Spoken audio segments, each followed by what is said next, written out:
progressed a little bit with a normal Friday in terms of reviewing all the situations, the big four, going through the entire game plan. It's been a good, productive week for us so far. It's been very good for the team being out here. Very appreciative of the University of Arizona, extending the facilities and what they've offered and worked with us on.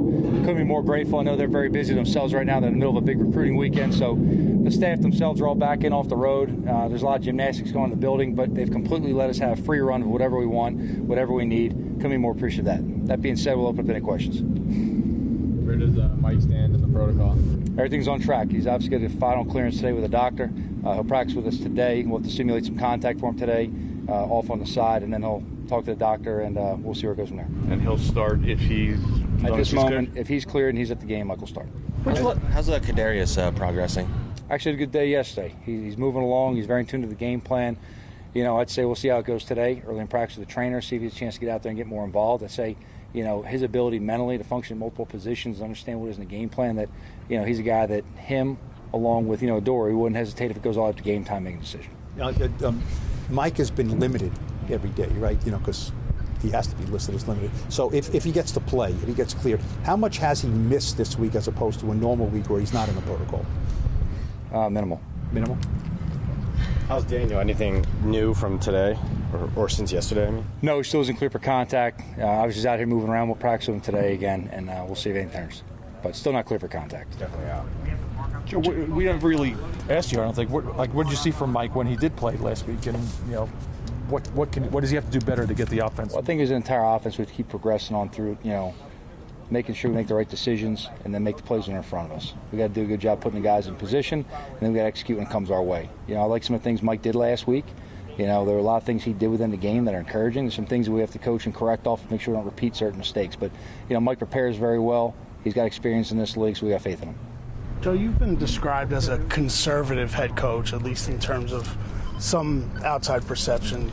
Do you agree with that, and if why not?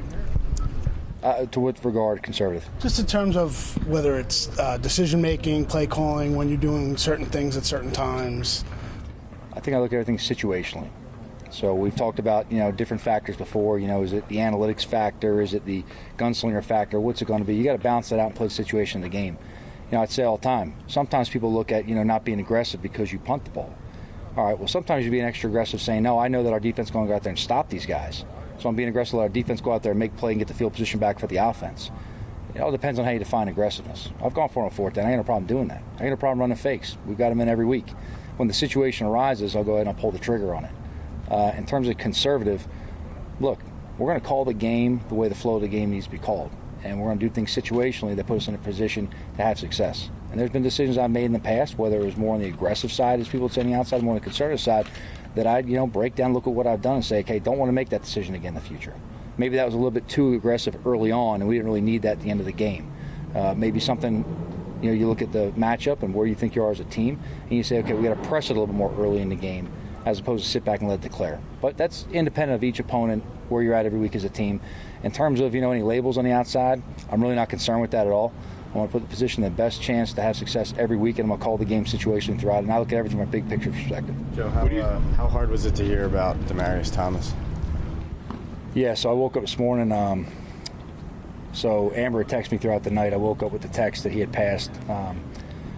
DT is obviously, you can take all his athletic accomplishments, and they don't hold a candle to the kind of person he was.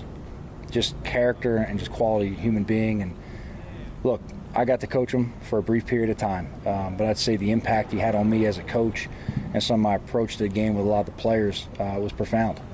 Watching this guy as he led as a player, this guy was able to be a leader to the team as an older, experienced player, but he was on PUP at the time. He was hurt. There was a good chunk of time that I was together with him that he wasn't even active on the field. So it's tough as a player to have any kind of an impact on the team when you're not out there competing every day.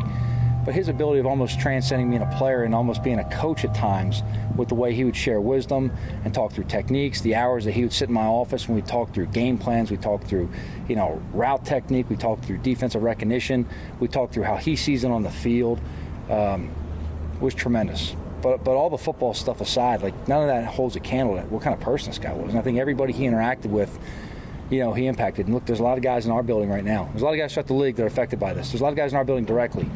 I'm not going to speak for Tyke, but Tyke's a guy who's extremely extremely close with DT, extremely close with him, and it affects his entire family. Casey Kreider was a teammate of his. They had a strong relationship. There's no good way to take it, and it kind of makes you reflect back on how fortunate we are for any opportunity we have every day. And you never really know, when it ends.